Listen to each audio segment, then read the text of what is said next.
दोस्तों, अगर आप हमारे चैनल पर नए हैं तो आप हमारे चैनल को लाइक, शेयर और सब्सक्राइब जरूर करें। चलिए दोस्तों, कहानी शुरू करते हैं। एक दिन की बात है, आरोही सुबह पार्क में टहलते हुए जा रही थी। तभी उसे एक रोती हुई बच्ची मिली। आरोही ने उससे रोने का कारण पूछा तो लड़की ने बताया कि वह जिस गुड़िया से खेल रही थी वह इसी पार्क में कहीं खो गई है।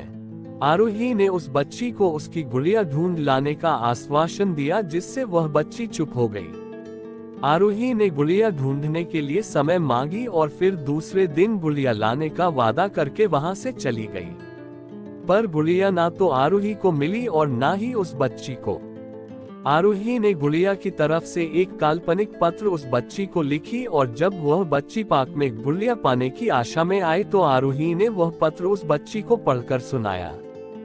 पत्र इस प्रकार था: कृपया रोना मत, मैं समय समय पर उस गुड़िया के बारे में तुम्हें लिखती रहूंगी, बस तुम रोना मत। अब आरोही रोज उस खोई हुई गुड़िया की तरफ से काल्पनिक पत्र लिखने लगी और लगभग रोज ही उस बच्ची को पढ़कर सुनाती, जो कि यात्रा का काल्पनिक वर्णन हुआ करता था।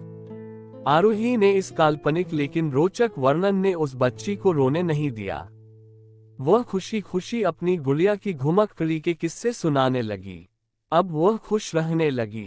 एक दिन जब काफी कहानियां हो गई तो आरोही ने एक दूसरे गुड़िया उस बच्ची को लाकर दी। जाहिर है वो गुड़िया बदली हुई थी।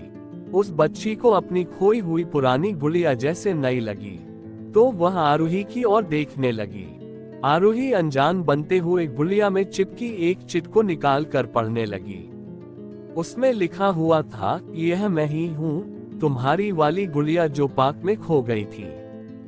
दुनिया भर की लंबी यात्रा की वजह से मैं थोड़ी बदल गई हूँ। बच्ची को इस गुड़िया और आरोही पर विश्वास हो गया। वह गुड़िया लेकर घर चली गई। वर्षों बाद जब वह बच्ची बड़ी हो गई तो एक दिन वह अपनी अलमारी में कुछ ढूंढ रही थी तो उसका ध्यान उसी गुड़िया पर गया जो आरोही ने उसे दी थी। बचपन की बातें याद करके वह हंसने लगी। उसे सब समझ आ चुका था कि आरोही ने कैसे उसका मन रखा। उसे उस गुड़िया पर फिर प्यार आने लगा। वह उसे बड़े गौर से देखने लगी। तभी उसकी नजर गुड़िया की फ्रॉक की आस्तीन में छुपे एक छोटे से पत्र पे गई। उसने बड़ी व्याकुलता से वह पत्र निकाला और पढ़ने लगी। पत्र में संक्षेप में ये लिखा हुआ था: हर वह चीज जिससे तुम प्यार करती हो कभी न कभी तुमसे खो जाएगी, और जो तुम्हारे पास होगी वही तुम्हारे लिए सच्चे रूप में बनी होंगी। रूप भले ही भिन्न होगा पर प्यार एकदम सच्चा होगा। हमारे वीडियोस देखने के लिए आपका दिल से धन्यवाद।